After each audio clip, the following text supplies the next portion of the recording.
Welcome to Mac Geek Gab, episode 928 for Monday, May 16th, 2022.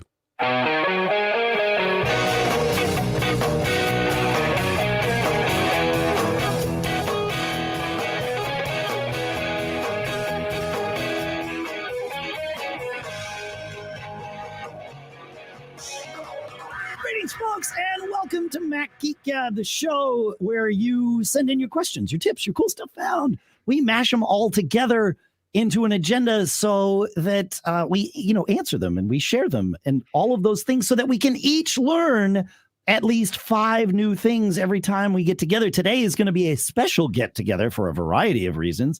The main one being today is focused. It's all about Synology. It's going to be a Synology DiskStation Geek Gab. And we've got all kinds of stuff prepped for you to talk about. And then there'll probably be some follow-up video how-tos, some shorter form things that we'll post to our YouTube channel that don't make sense to do in an audio form. But the goal is for each of us to learn 5 new things about Synology DiskStations. And if you're not a DiskStation owner, that's okay. We're going to get you into it. We're going to explain why you might want to become one. And then we'll help you kind of get in there. And if you are already a Synology DiskStation owner, well, we've got some stuff for you too. Sponsors for this episode include newrelic.com/MGG. That's where you're going to go to get 100 gigs of data free forever. No credit card required. And also luminskin.com/MGG, where you can go to get your free trial of Lumin's products. We'll talk more in depth about each of those things shortly here later in the episode. But for now, here in Durham, New Hampshire, I'm Dave Hamilton. And here in Fairfield, Connecticut, this is John F. Braun. And here in Boulder, Colorado, I'm Jeff Gamet. And here in Lee, New Hampshire, I think a first for 4 of us on the show, is Pilot Pete. Thanks for having me back, gents. Yeah, it's great to have you, Jeff Gamet. Thank you. I know you were just here. You made a hasty return to the show. It was during the episode that we had you on recently where we talked about that we were going to be doing this Synology Geek Gab, and you seemed like a perfect person to have join us for this. So we are happy that you were able to make it back so quickly. Well, I'm happy you invited me back, and I feel special because 2 guest spots on Mac Geek Gab in a relatively short period of time. And we get to talk about Synology, and of course, we will all have things to say. And I can't wait to learn my 5 things. Yeah, same. And Pilot Pete, I'm glad you were here today. We didn't expect to be able to have you, and through all sorts of magic and other things that are not magic. A series of unfortunate events. Here I am. Here you are. I wish that weren't as true as it were, but things are on the up and up, which is good. Yeah. So, I'll just briefly state that I had a medical emergency earlier in this week that is going to prevent me from working for a few weeks, and so here I am. Yeah. I plan to sit back and do more production than involvement, but I'll jump in where it's absolutely essential that I impart my wisdom to the world. Thanks, Pete. Appreciate it. Bet.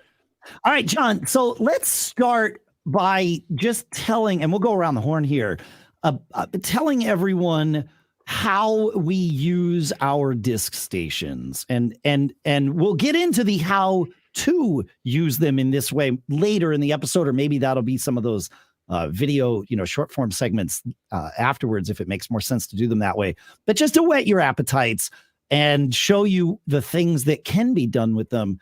Let's go around the horn a little bit here and share our use cases, the things that our DiskStations allow us to do. So, John, you want to start us off with a few of them that you're using? Sure. So one area that is interesting, but you can enhance, is doing time machine backups. So I have 2 machines. I have 2 Synologies. And I do, one machine to one and one to the other. Here's the other thing I do, though, which I think is pretty clever, is I also use their backup program to copy the contents of one NAS to the other, and I am enough space to do that. Cool. Okay, and that's called hyper backup. Hyper-backup. And the other nice thing is hyper-backup can do versioned, you can go back in time. Right. Like Time Machine. Using theirs, I've had that come in handy when my Time Machine backup got corrupted, you could restore an earlier version of it. Yeah. Though And maybe a better idea to just recreate it. yeah, well, you may not be wrong. And you can convert that to using snapshots to make it even more.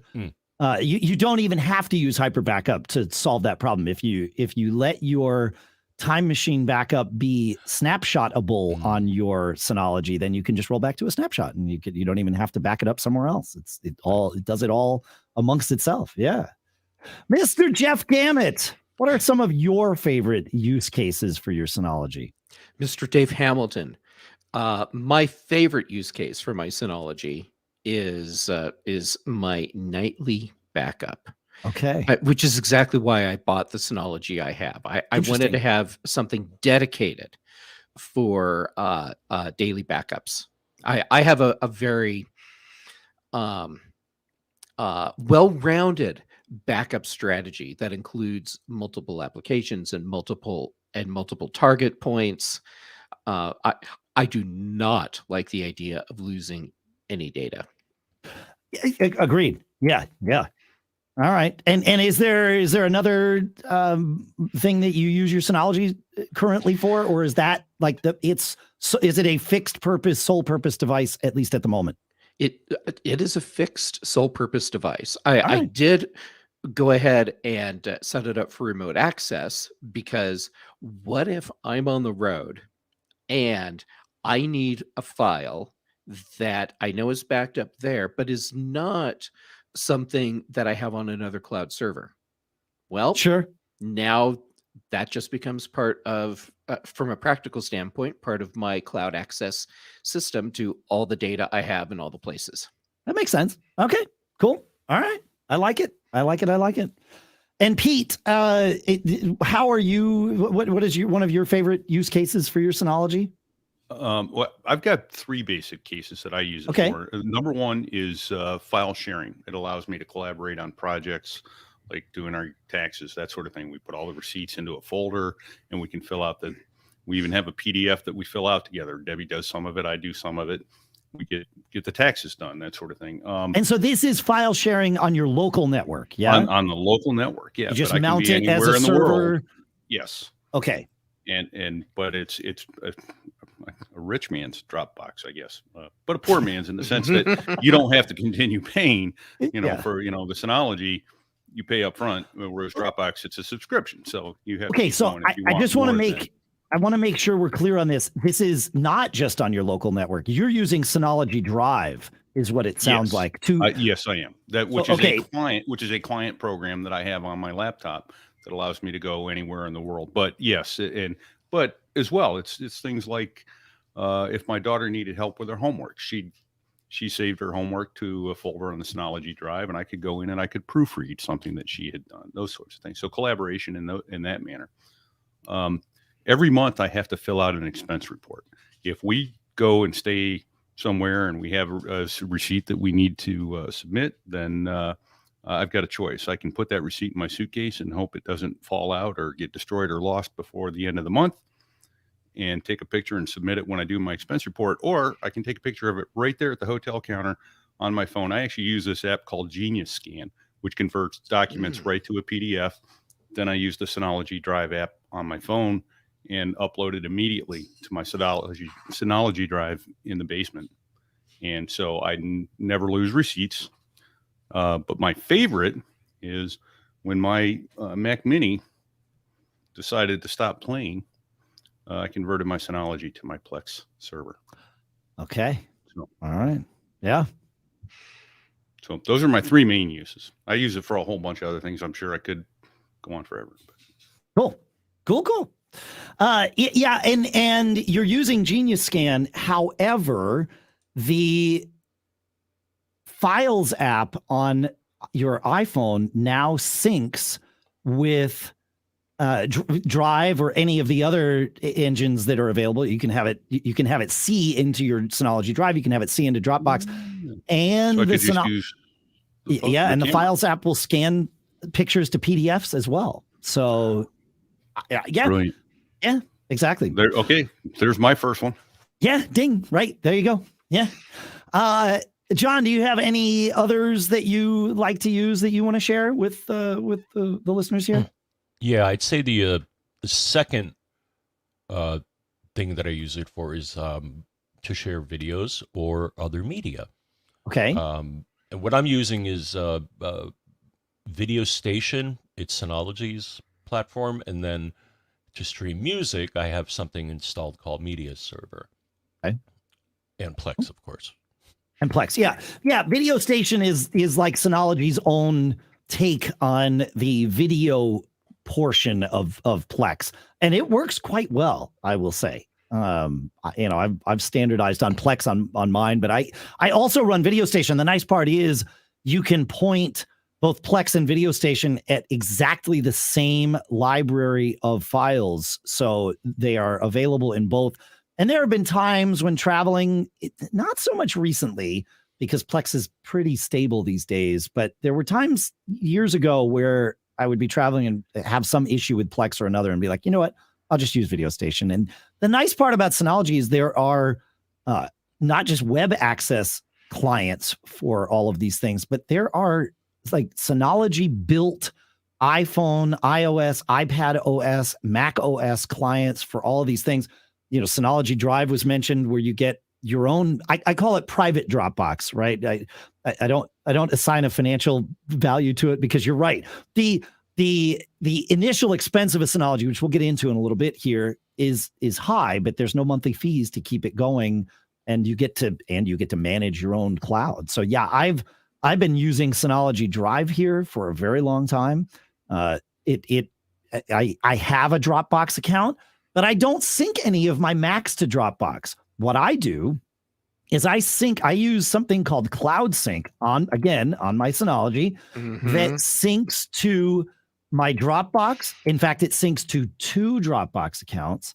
It syncs to my Google Drive, and it syncs to my box.com or whatever. Is it box.net, box.com? Puts them all into a folder, and that folder I then sync to my Macs with Synology Drive. So that saves me from having to run 16 different syncing engines on each of my Macs.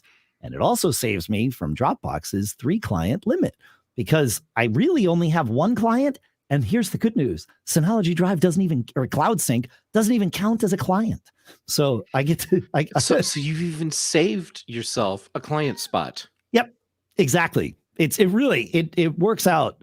It's very good. I've also been using Synology Photos, which is like your own iCloud photo library, right on Synology. Now, I have mine read from my iCloud, my local store, my iCloud library, but I could just have it sync directly from my phone. You run the Synology Photos app, it syncs from your phone to your DiskStation, and you get all of the facial recognition of people. You get the object recognition, so I can search for cats or butterflies or cars or whatever, and it finds them. It does all sorts of auto sorting, and it's if I didn't already have iCloud Photo Library integrated into my life because of my Apple One subscription, I could easily move to just using Synology Photos and probably be happier, because you can do all the family sharing and those things that we complain that iCloud Photos doesn't let us do. So, hey, Dave, Can I please jump you back a little bit? Sure. So the Video Station thing. I mean, I've been intrigued with Video Station, and of course I'm not using it because I've made the conscious decision that this Synology is backup only. Sure. Do you know if there is an Apple TV app? Yes. Yeah. There's a Video Station app for Apple TV for sure. Oh, okay, yeah. Cool. And I think there is a Synology Photos app for Apple TV as well, but don't quote me on that, even though I literally just said it on a podcast that will be immortalized. So I could be wrong about this. But yeah, they make Apple TV apps. They are very focused on the Apple ecosystem, which I've loved since day one. That's one thing I loved about them too. Yeah. Yeah. There's a lot of other things I do on my DiskStation. The one Synology app that I want to mention before we kind of move on is Synology Office. If you've ever used Google Docs, Google Sheets, Google, whatever they call the presentation thing that's like sort of like PowerPoint, but not. Google That- Slides. Thank you. Synology Office is exactly that, but you host it. And it's a collaborative web-based document editing thing. You can do, like word processing documents, spreadsheets. I have one of the companies that we run here. It solely uses that. We don't use Google Docs. We don't use Word or Excel or numbers or pages or any of that. We all just collaborate on the web in Synology Office, and it's on the DiskStation that's running in my house here. So we don't have to worry about privacy or any of those other things. We own 100% of it, and it works. It's stellar. It's really quite something. So yeah, fun stuff. And then there's a bunch of things I do inside of Docker. So that's the other fun part of this. And that's where I get just to a quick start count. I doing just stuff. hopped onto my Synology interface, and it looks like there's over 75 Yeah. packages that you can install to make this run. So Oh, yeah. we haven't even begun to scratch the surface. No, we haven't. It's true. We're barely there. That's right. So anything else that anyone wants to mention that we haven't mentioned yet? VPN. Excuse me. Yeah, VPN. go ahead, John. Yeah. Well, you can set up a VPN server, and that's how I get into my network remotely. Great. Cool. Yeah. Yeah. And that is something Synology's done since day one. At least our day one with them is, you can set up your own VPN, and if your router supports VPN, I would say absolutely use that. Way simpler. But if it doesn't, your DiskStation's got you covered. You just forward a couple of ports and you're good to go. So, well, and the thing that I'll mention then is that we haven't mentioned yet. We're talking about DiskStations here. Right. Synology has two, and I understand a third one coming. They've got some really prosumer, amazing routers. What those things do are. We'll be talking about the new brand router soon, but I figured we'd focus on largely on the DiskStations for this episode, because otherwise we'd like. I'm trying to take us down that rabbit hole to avoid Dave. Yeah. Hey, Dave, in the Discord chat, Dogster's saying, don't forget about Surveillance Station. Ah, yes.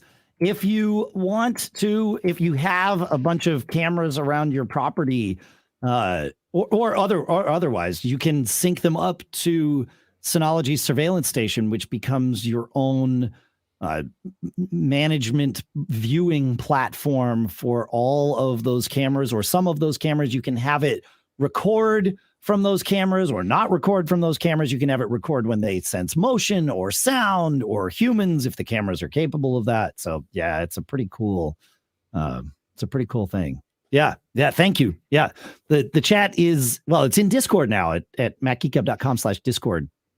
And the best part about a great part, I don't want to say the best. There's lots of great things about Discord, but one of the greatest is that the chat doesn't end when the live stream ends now. The chat just goes all week long, and it's a wonderful thing to have a home for the Mac Geek Gab family. And you folks are kind of running it yourselves, and we are all just guests there. Everyone's pretty equal, which I like. We can all ask questions. We can all answer questions. It's great. So, all right. Well, we've got a bunch of your questions related to Synology that we will be going through shortly here. The next thing that I would love to do is tell you about our two sponsors, if that works for you, Mr. Braun. Sounds good. All right, come on, folks. It's 9 p.m. You're finally unwinding from work, and your phone buzzes with that alert. Something's broken. Immediately, our minds start racing with what it could be. Maybe it's the Apache servers down. Maybe it's the database servers down. Maybe there's a bug in the code that no one's hit before. And you start trying to solve the problem before you've even figured out how to sit down and look at it. Now you and the whole team, you're scrambling from tool to tool, messaging person after person to find the issue so that you can then go fix the issue. That won't happen if you go with our sponsor, New Relic. New Relic combines 16 different monitoring products that you'd normally buy separately, so engineering teams can see across their entire software stack in one place. More importantly, you can pinpoint issues down to the line of code. I know, it's amazing. It sounds like magic. I think it is, but it works. This way, you know exactly why the problem happened, and you can resolve it quickly. That's why the dev and ops teams at DoorDash, GitHub, Epic Games, and more than 14,000 other companies use New Relic to debug and improve their software. So whether you run a cloud-native startup or a Fortune 500 company, it takes just 5 minutes to set up New Relic in your environment, and that next 9 p.m. call is just waiting to happen. So get New Relic now before it does, and you can get access to the whole New Relic platform and 100 gigs of data free forever, no credit card required. Sign up at newrelic.com/MGG. That's NEWRELIC.com/MGG, newrelic.com/MGG, and our thanks to New Relic for sponsoring this episode. All right, guys, let's chat skincare. If your skincare routine is basically you washing your face in the shower with that one shower gel that we've been using since high school, it's time to level up. Because as it turns out, that regular body wash that we've been using that we thought was good enough is probably damaging our skin. But thanks to our sponsor, Lumin, we can drop that bottle of 3-in-1 and start using products that actually take care of our skin. I've been using Lumin, and they have great quality products. All their products aim to help with the stubborn acne scars, the under-eye dark circles, wrinkles, sun damage, dry skin, oily skin, and more. Starting with Lumin is easy. All you have to do is take their 2-minute quiz at luminskin.com/MGG, and they'll tell you exactly which routine is best for you based upon your skincare needs. All of Lumin's products come with instructions, so it's extremely easy and will help protect your skin from potential damage or future acne. Plus, all of their products are made using only natural ingredients that actually work, like licorice root extract, rose flower oil, charcoal powder, ginger, green tea, and charcoal. Skincare shouldn't be that complicated thing we dread doing, and thanks to Lumin, it's simple. It takes less than 90 seconds out of my day. There's 2 things that I've liked from them. Their charcoal cleanser and exfoliating rub I've been using on my face. It really makes a difference. You got to check this out. Like I said, it's super easy. Level up your skincare game with Lumin Skin today. Go to luminskin.com/MGG to get your free trial of Lumin's products. That's LUMIN skin.com/MGG to get your free trial of Lumin's products. luminskin.com/MGG, and our thanks to Lumin for sponsoring this episode. All right, let's get into some of your questions. And really the place that I think would be good to start is not which Synology, but what drive configuration is the right one for your Synology? Because I think answering that question is going to help us answer help inform us as to which DiskStation we want to get. Because once you know how many drives you want, then you know how many bays to buy. Listener James kicks us off here and says, I just pre-ordered 2 5-bay Synology DiskStation 1520 pluses, and I ordered 12 8-terabyte drives. One NAS will be used for video storage and archiving. The other NAS will be for network backups of a handful of Macs on the network and maybe surveillance station if I can figure out an automated way to get that footage from one of my cameras. When I went onto Synology's RAID calculator page, I was overwhelmed by the different RAID options. Could you help me focus on the couple that might make the most sense for my use cases? Are there other options I should take into account when getting all of this set up? Yeah. So the 1520 Plus is one of the many Synology units that supports what's called SHR, Synology Hybrid RAID. You're going to want to make sure that you understand what this is and whether or not you want it. It provides some flexibility that you may like down the road. Specifically, Synology Hybrid RAID lets you use drives of different sizes at the same time and maximizing the capacity of your Synology volume based on those drives. So my feeling, the way I run things, I won't run a Synology that I can't use SHR on, because it's really great to be able to slowly upgrade my drive sizes and start taking advantage of the new sizes. Before I have drives of all one size again. It's easy to start with drives of all one size, and it's probably the way many of us will start, but that's the other beauty of SHR. You don't have to. If you've got drives of different sizes, put them in, and it will maximize them, which is a great thing. So is everyone here using SHR? John, are you using SHR on yours? Yes. Great. Jeff, you've got a 2-bay unit. I know I'm jumping ahead a little, but have you configured it as SHR? I did. And I did that even though I was getting 2 drives of the same size, and actually, rabbit hole for a second. Sure. I bought the same drives, but I didn't buy them at the same time on purpose, because I didn't want them coming from the same batch. That's super smart. And we've talked about this on the show. We've talked about it because I've done this. When I get drives from the same batch, they fail at the same time when they're in use for the same amount of time. It's amazing. But literally within weeks of each other, they will start failing. That was smart, Jeff. Yeah. Good advice. I have to confess, I don't know if I'm using SHR or not. I think I may be, because of that brief discussion we had in the pre-show about I bought a drive and it was incompatible, I think, because it was too small. So if someone does buy the drives of different sizes and to start, then they want to put their smaller drives in first, correct? Well, if you're just starting out, you can put them all in at once and it will figure it out. But there is a limitation based on the way the Synology hybrid RAID works, that when you go to add a drive to an existing volume, it needs to be at least as big as the largest drive in the volume. It can be bigger, but it has to be at least as big as the drive in there. So yeah.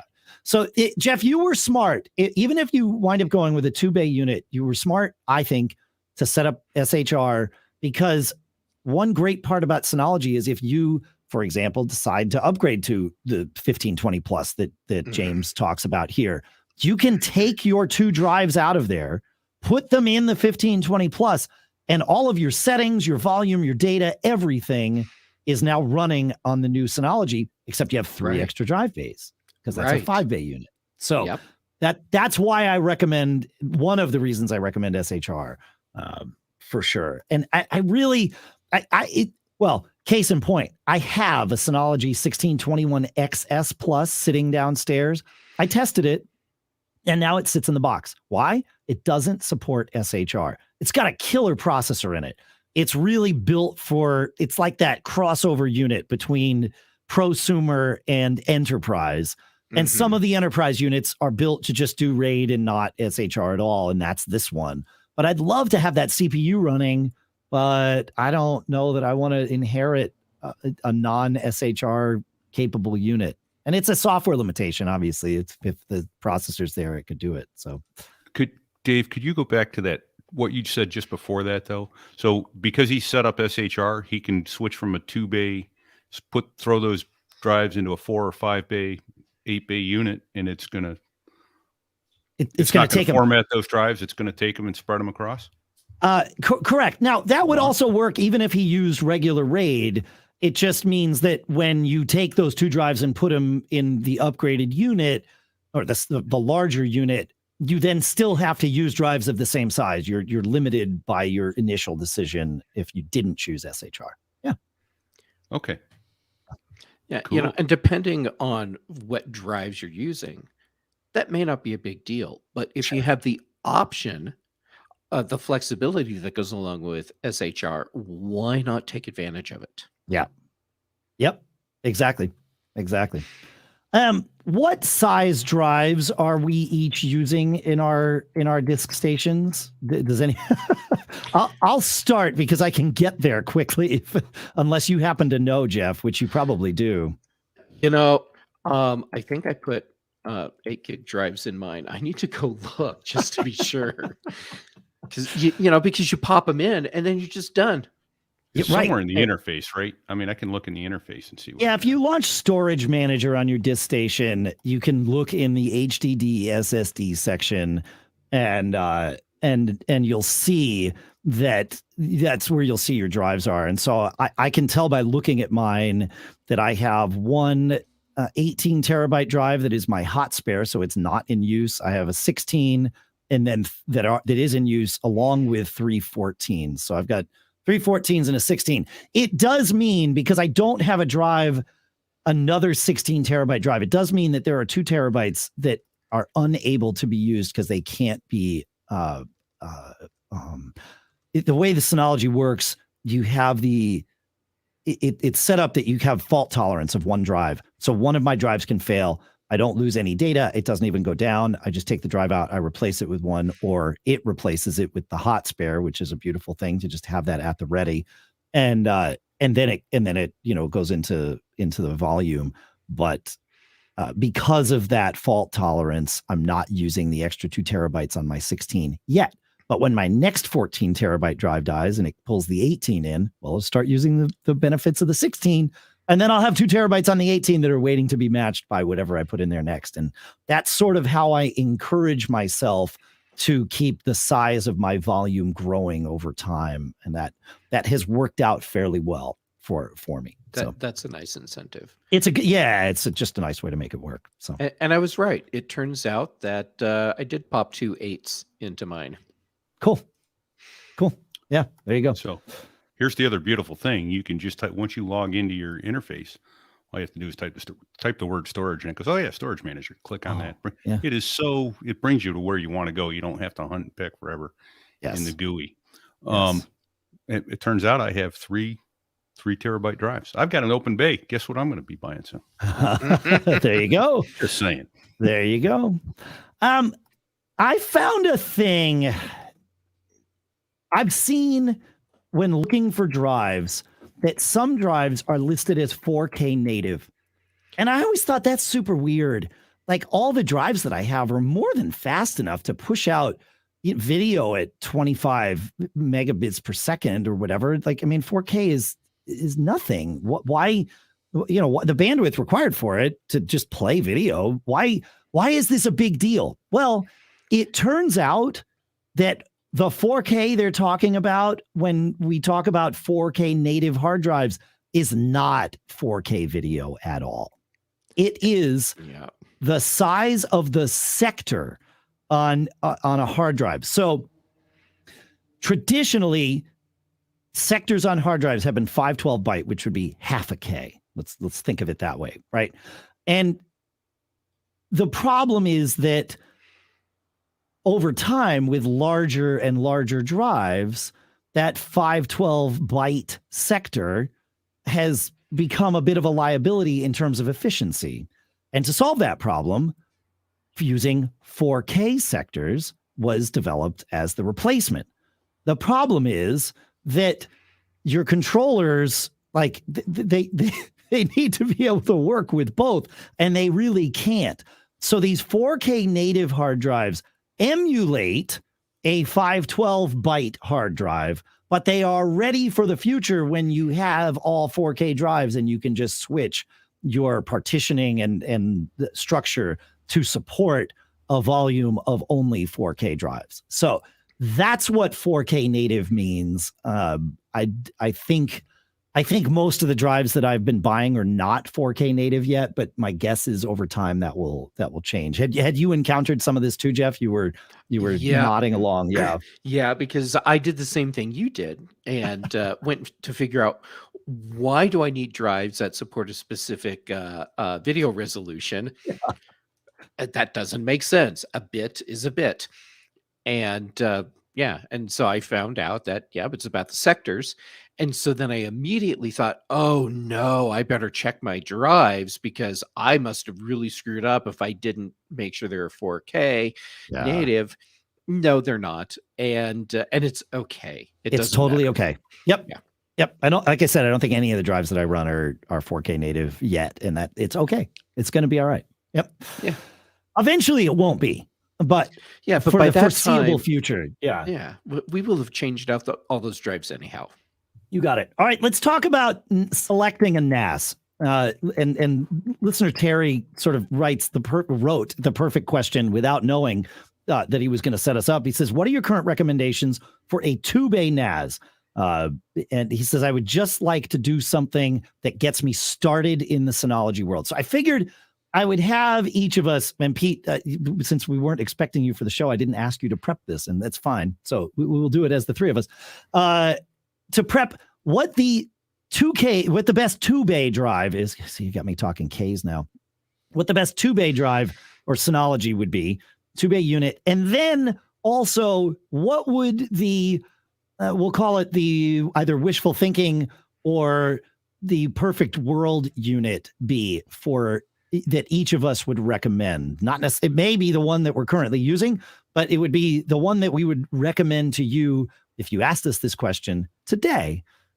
So Jeff, you want to start with that one, and then John will go to you. Sure.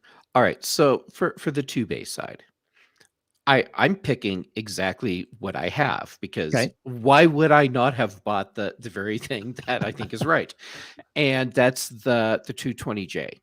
And the reason I picked that is because if you're someone that is looking to get into Synology and you don't want to spend a fortune and you want a device that has really good performance and is going to let you do all the things, this is a really great place to get in to the Synology world.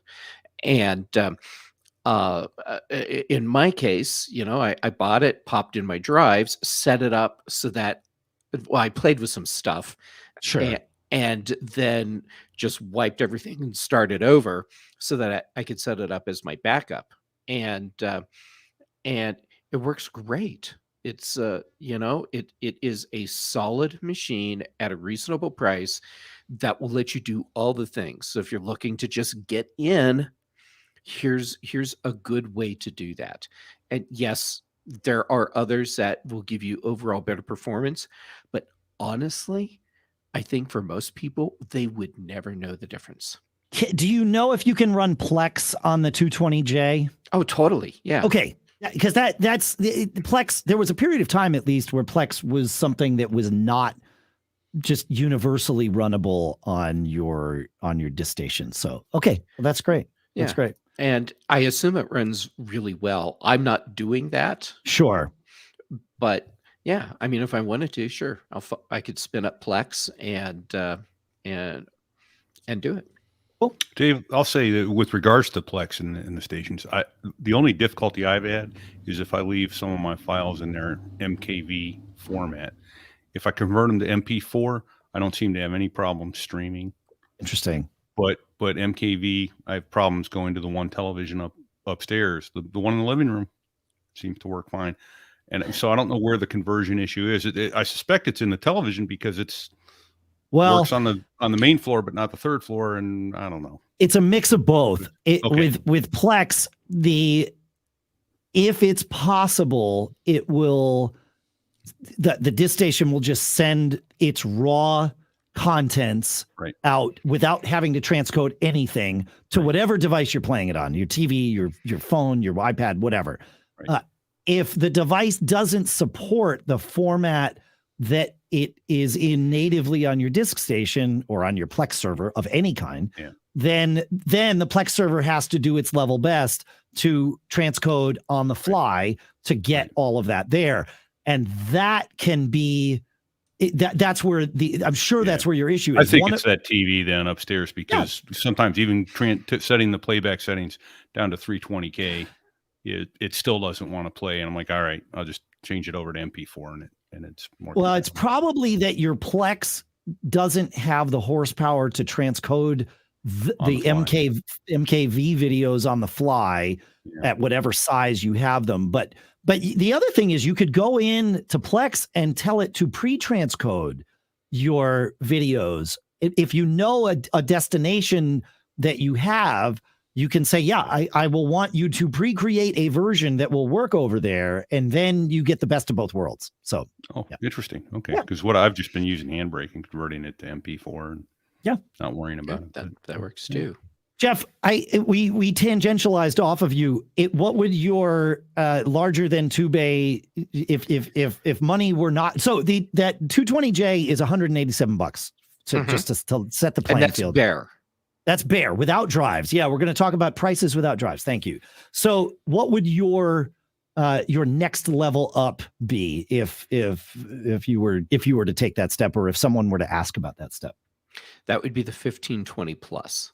Yeah. And the reason I would go with this one, there's multiple reasons, of course, but sure, this one, I mean, you're starting off with 5 bays, okay, and it has plenty of horsepower. So this would be the machine that becomes my version of Dave's Synology. This is the one where I would do everything else, and then leave the 220J just as a dedicated backup device. Yep. So, you've got all of your bays, but that plus, that's the kicker for me, because that means I can plug in extra bay boxes. It doesn't. It doesn't? No, you can. That is a truth about this unit, but the plus, as far as Synology has explained to me, the plus just means it has a little extra. Oh, okay. So Yeah. I misunderstood why they were including the plus, but Yeah, but we this all one did. does what I would want, which is give me the ability to add more bays. So if I hit the point where I've decided I've outgrown what I can do with the storage that I have, I'm not having to start over. I just add another box and keep going. Nice. And that Amazon has it for $766 bare diskless at the moment. QWE 1231 in the chat says that it is $67 cheaper, so $699 I would assume at B&H Photo. So shop around, of course. But yeah, that's Always great. shop around. Always. John, Here's what would the secret. Go ahead, John. Yeah. Here's the secret as to what the numbers mean, Jeff. The first number after the DS is the maximum number of bays. Not the number.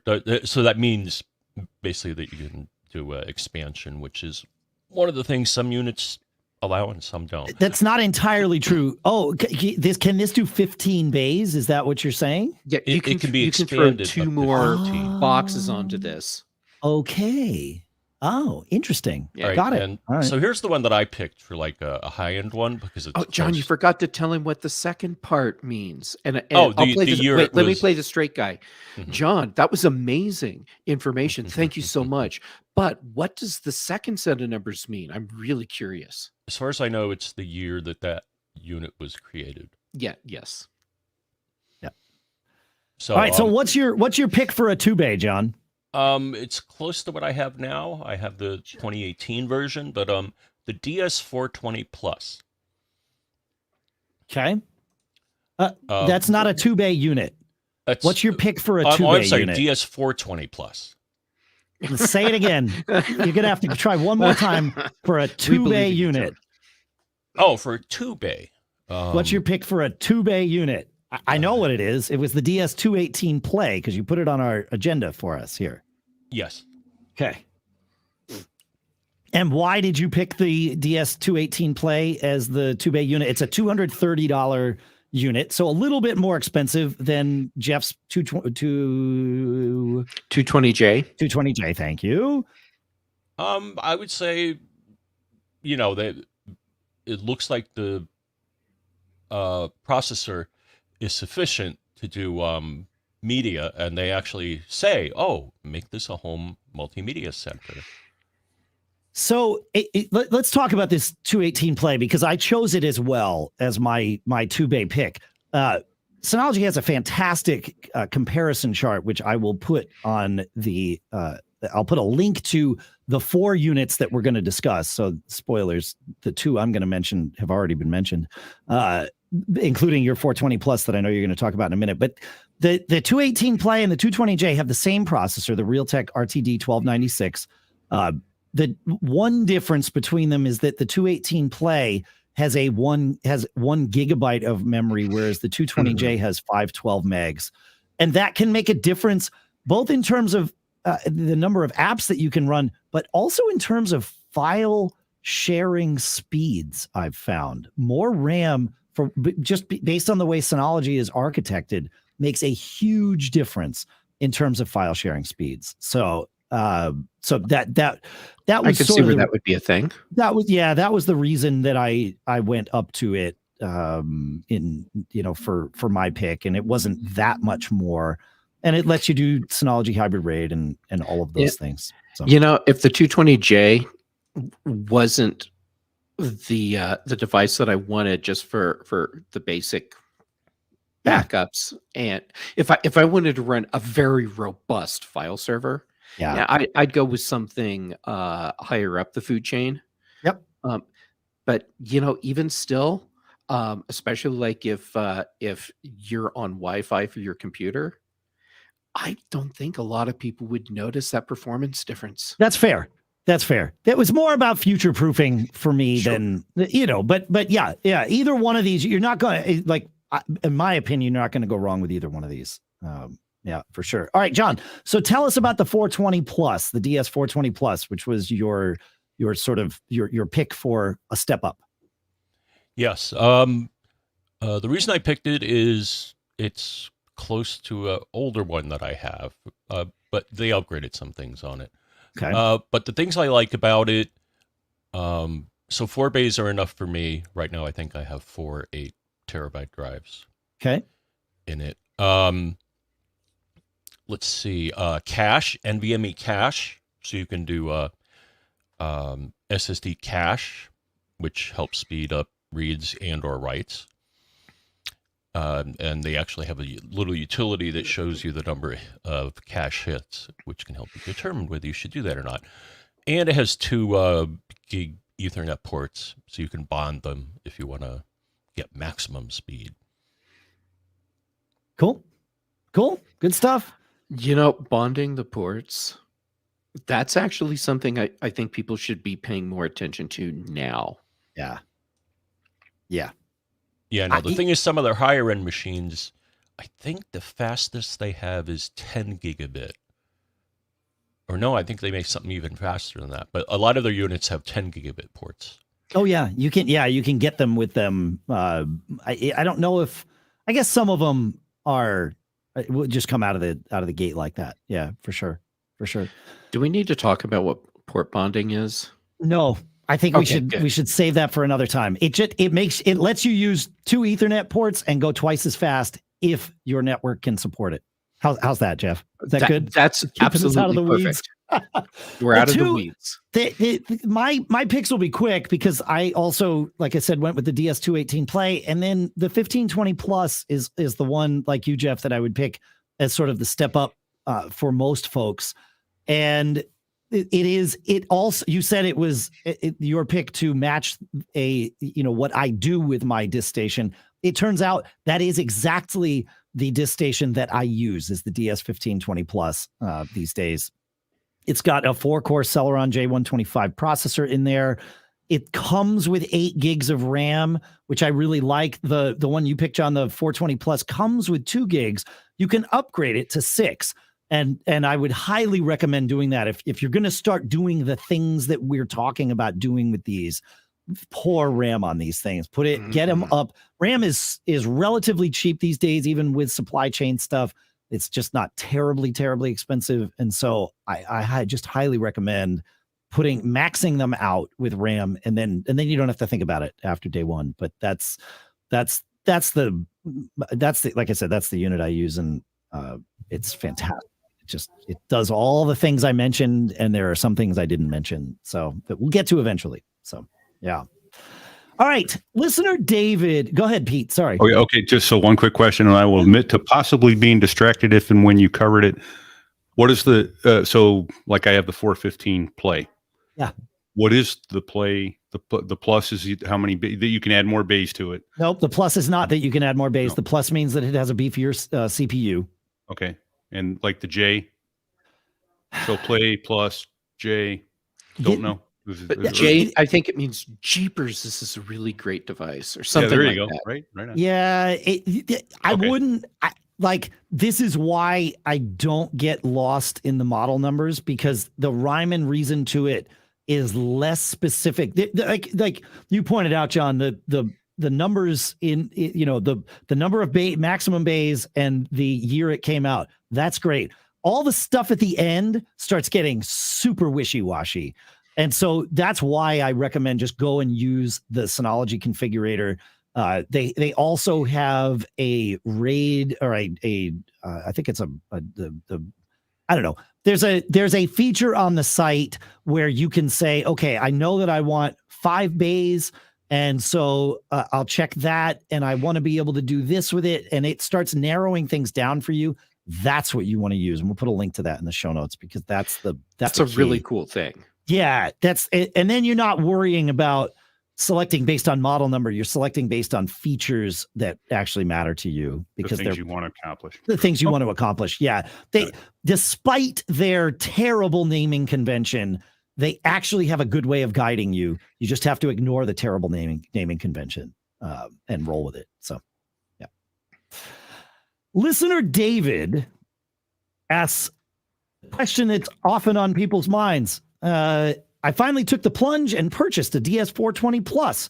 I also bought 3 Seagate 12 terabyte drives and configured them in Synology Hybrid RAID. The plan is to use this Synology to store photos and documents, host my video and audio collections using Plex, and create a time machine portal for my MacBook Pro. My question is, first of all, do I need more memory? Yes. And secondly, what are the things that I should do now that I've got this? What are the first steps to take now that I've got this DiskStation? And I would say that the first step is to do what you've done. Plug your drives in, plug the DiskStation in, let it go through the setup process, get rolling. And then I would pick one thing per day. And you may slow this down to one thing per week, and start peeling back the layers of that app. So whatever your most important use case is, and it might be backup, which sounds boring, but we all know. I would get that set up, go through it. I've often said the Venn diagram between Synology, or even just NAS owner, and novice user doesn't have a lot of overlap. There is a connection there, and the connection is, if you're in the novice user group and you buy a NAS, you will very quickly be in the not novice user group anymore. It's not that they're difficult to use, it's that there are a lot of layers to this, and it gets really fun, and you're going to wind up diving in and getting involved in stuff, and you want to give yourself the time to get involved in the nuances of each of these things that you set up. Because, as we talked about at the beginning of the episode, we all have a laundry list of things that we do with these things. That was not the case on day one. This is a process. I'm always adding new things to it. And the nice part is it's built to be a server. So once you get something up and running, you kind of forget about it, in that you don't have to administer it anymore. You keep using the feature, but the administration of it, you have this huge peak of time that you need right up front to get it rolling. And then, and then it tapers off over the next couple of days or a week as you tweak it, and like, oh, I didn't want it to work that way. I want it to do this way. Okay, well, fine, I'll do that. So I would start, and I would do this in series, not in parallel necessarily. I mean, eventually you'll have it all in parallel, but yeah, that would be my advice to this: is pick the most important thing and do it, and then pick the next thing and do it. I don't know, Jeff, what do you think? I think that's great advice. And it saves you from getting overwhelmed. You figure out the one thing, you get it smoothed out and working the way you want, and now you can move on to the next thing. But see, the thing is, when you finish working through that first thing, you might realize that there's something else that should be a higher priority now. So it's much easier to reorganize that priority list if you're only working on one thing at a time, as opposed to trying to jump between like 5 different configuration setups for all these different features. And by the time you think you're done, you're just frustrated. You're just frustrated. Yes. Yeah. And you don't actually really know what's going on because you never had the time to really focus on each thing individually. The one piece of advice I would start with is don't start with Docker. That is going to be the first time you set up a Docker container. That's a whole different world. And what Docker does is it unlocks the capabilities of your DiskStation beyond that which packages have been built for. Most of the stuff in fact, all of the stuff we've talked about are packages that you install like apps on your iPhone. You go into Package Center on Synology, which is in the web interface. You click, you tell it to install it, and boom, it's there. And there's a graphical interface to set it all up. Docker has gotten better, but what Docker is just let's treat it like another package manager. And it's a weird one. So just don't start there unless you already know Docker from a past life or something. Then obviously, you know what you're getting yourself into. But I would get familiar with the way your DiskStation works first before you learn this new language of Docker. And YouTube videos are going to be your friend on that. So that's the only advice. John, you have anything to share on this before we move to Ari's question? No. Okay. Ari asks, he says, I have a client with an old iMac running as a file server. They have 350 gigs of data, which we want to transfer to a new Synology DiskStation. I'm wondering about your advice on the most elegant tool to copy the data faithfully to the NAS across the network. Ideally, I would love for the tool to do its transfer through syncing rather than copying, as the client may update a few files every now and then, or even while it's still transferring. And it would be great to ensure the latest version makes it to the NAS. All right. So syncing means Synology Drive. We talked about that in the beginning of the episode. That's the Dropbox that you use, right? That you manage. However, I don't think I would do that and want to head down that path for what it sounds like is going to be a one-time thing. You're going to paint yourself into a corner doing that. Mm-hmm. And I just don't think that's a good idea. I would set, and I say honestly as though I've been lying to you the whole time. Candidly, I would use like something like Carbon Copy Cloner. I would mount the drive as a file share from your Synology over the network. Use Carbon Copy Cloner just like you would with anything else. And the nice part about Carbon Copy Cloner is it remembers what it did and can easily find the deltas. And so I would run it and get the bulk of all the data over. And then right before you turn off that iMac as a file server, I'd run it again and copy everything over. Maybe even turn off access to the iMac temporarily. Copy everything over one more time, which is going to go much faster than the initial copy because it's only copying changed files, and then shut the iMac down and you're good to go. That's the path I would take because you really don't want to put yourself into that corner. I don't know. But feel free to disagree with me, Jeff or John. I'm not going to disagree with you, but I will enhance what you said. And it's funny because as you're running through everything you're saying, I'm like, yep. And you got the Carbon Copy Cloner, and I'm like, thank you for choosing the correct tool because that's exactly what I would have said too. So the massaging that I would do for this is to say, okay, when you're ready to start that initial transfer, tell everyone to go take a break.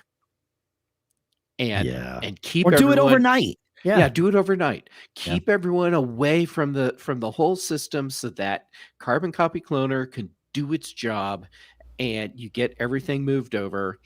And then like you said, Dave, before you officially cut that iMac off the network, let it run one more time just so you can catch the files where people were like, I'm just going to do this anyhow, and be done with it. Otherwise, you are now stuck in a permanent loop of the iMac and the Synology have to be running so that you don't lose anything.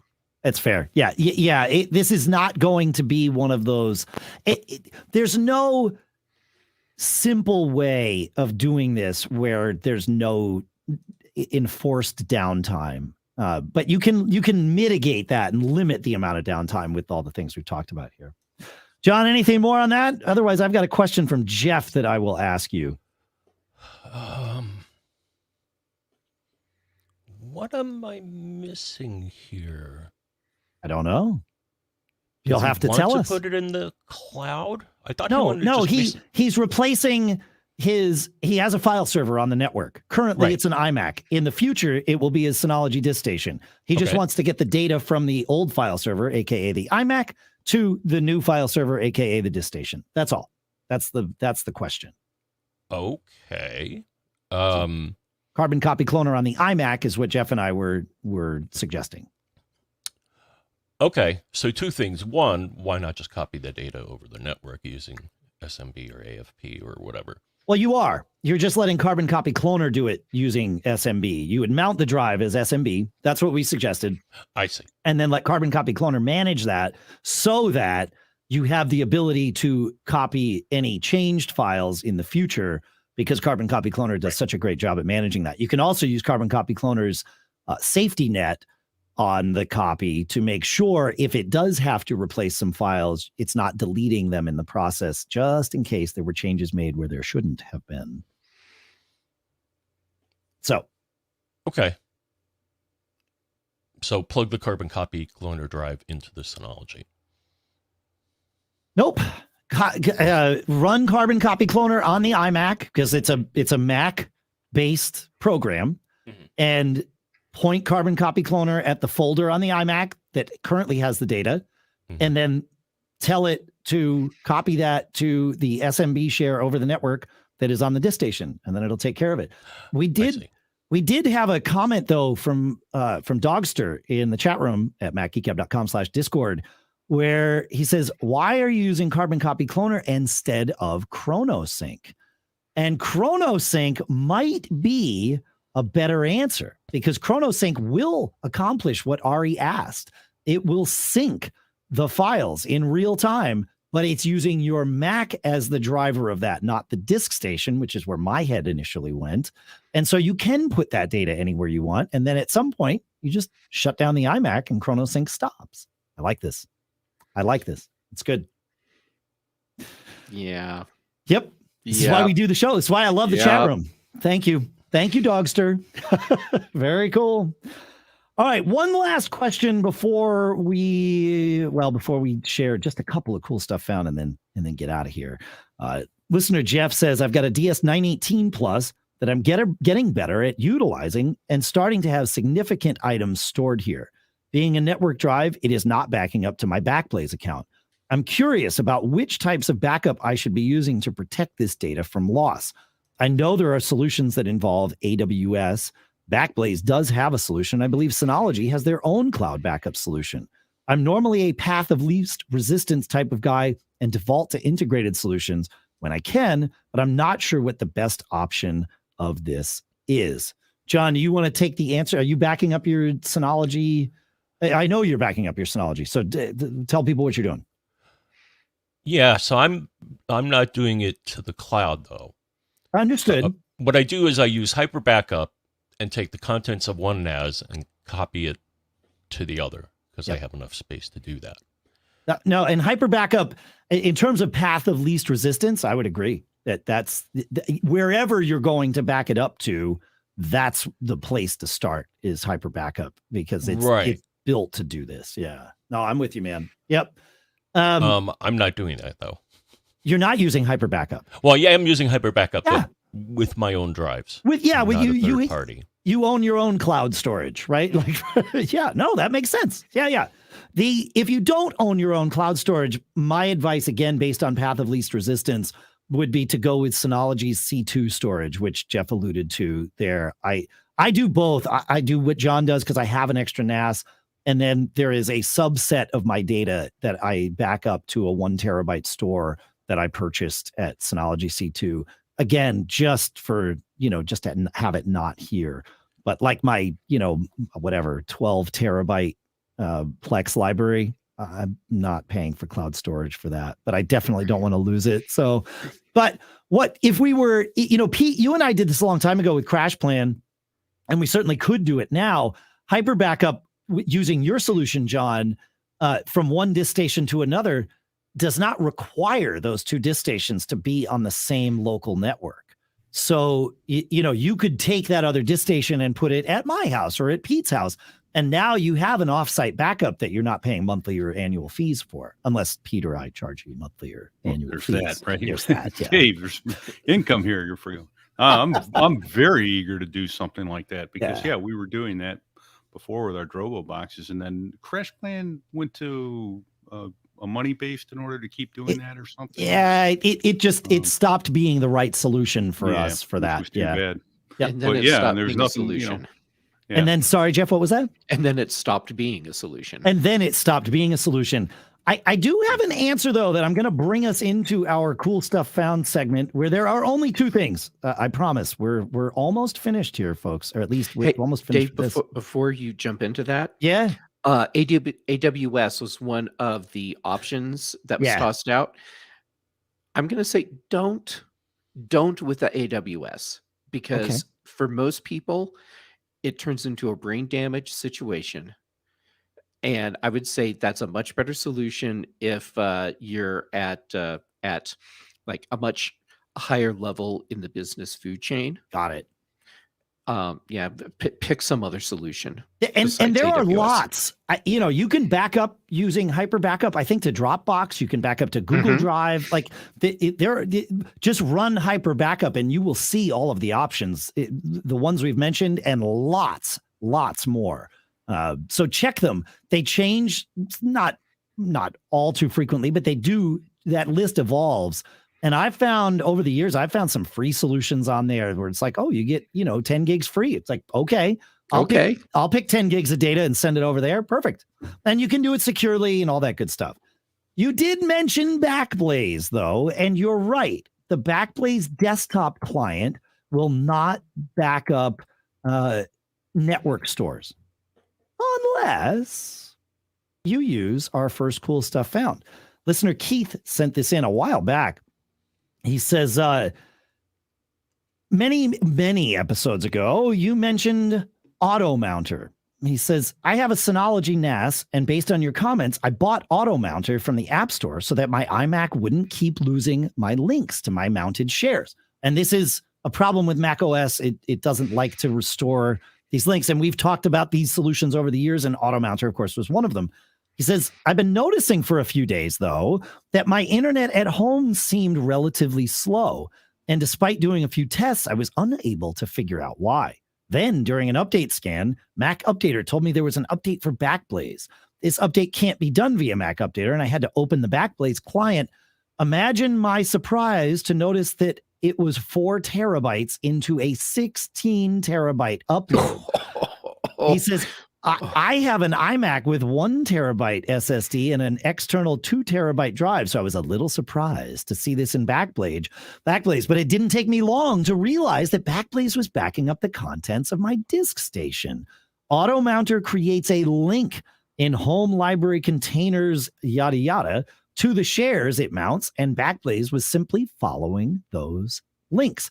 And indeed, if you go to AutoMounter's website, it talks about using, Backblaze to back up to your NAS, or the other way around, using your Backblaze to back up your NAS. And it's one of the things that's there. And it's been AutoMounter, despite this is a 2-year-old cool stuff found that we surfaced for this episode. But nice. But AutoMounter's been continually updated ever since. So it's a valid solution still. So, yeah. Hey, Dave, as long as we're here. Yeah. Do you mind if I derail us? Not exactly. Don't even ask. Let's go. Okay, here we go. Here's my problem, and I'm throwing this out to the Mac Geek Gab collective. Geek Challenge, we call these. This is a challenge. Okay, so here's the problem that I have not been able to solve, and it does involve my Synology. So when my Synology is mounted on my Mac, Time Machine insists on trying to back it up. And when I add the Synology to the ignore list in Time Machine, it will not stay. Like it immediately is just gone from that list. Does anyone know any way to force Time Machine to ignore that Synology mount? So the weird part is that I couldn't get Time Machine to back up my DiskStation shares if I tried. So well, send them over here, Dave. I've got your back. Yeah, right. So this is my question, without going too far down the hole here, is how are you mounting these shares? Are they just normal file sharing shares, or are you using something like AutoMounter? No, they're just normal file sharing shares. Well, if anybody knows, feedback@macgeekgab.com. I don't have that answer. Yeah, and I do not have AutoMounter installed. Although I had considered using it at one point, and then was like, I have enough problems trying to keep my my Time Machine disk from basically exploding with too much data coming over from the Synology. I need to fix one problem before I start automating other things. Yes. Oh yeah, that's fair. That's fair. All right. Well, I don't have an answer for that, but maybe someone does.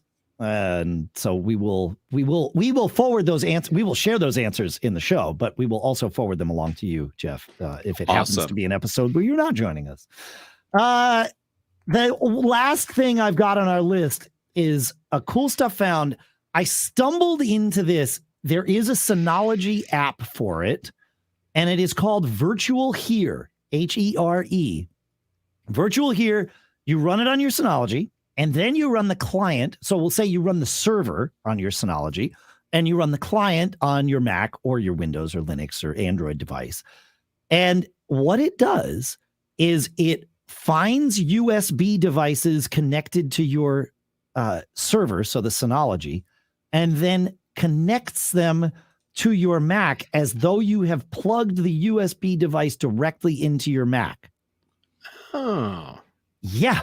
So if you, and this is especially helpful, on your home network for laptop users, if you have some, let's say you have a label printer, right, that needs to be USB connected, and a printer might be a bad example in a lot of cases, because the Synology can also, a feature we didn't mention, is it can take a USB attached printer and share it as a networkable printer, including AirPrint, which is cool.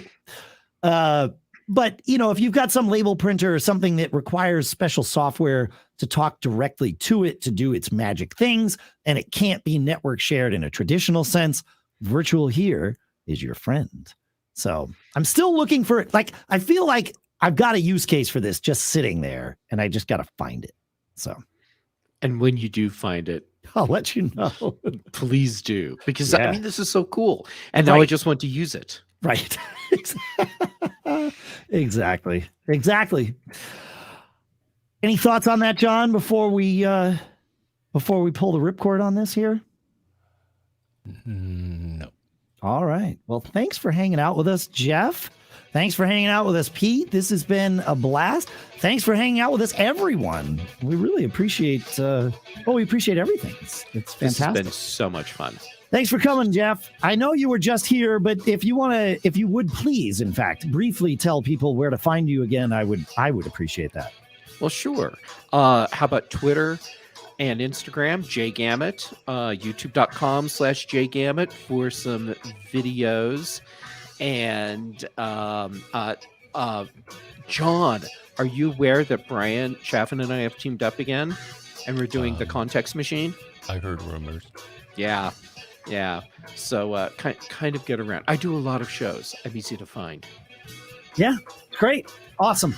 Well, thank you again for joining us. I knew when we talked about this, when we teased this out the first time, I knew that you were the right one to have join us, and I believe we've proven that true. So, and I'm so glad I got to be here for this. This has been so much fun.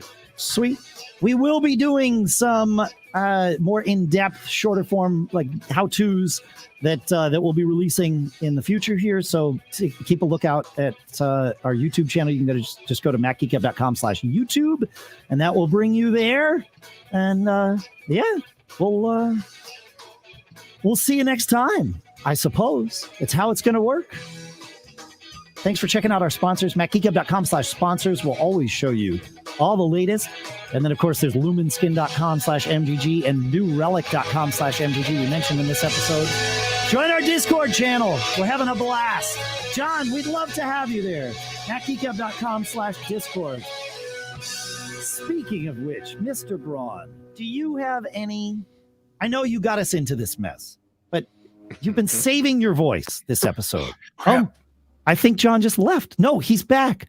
My goodness, something almost happened. John, I bet that experience of having to leave and come back taught you something. Maybe you now have a lesson you could share with our listeners. I certainly do. And that is, don't get caught. Good advice. We'll see you next time.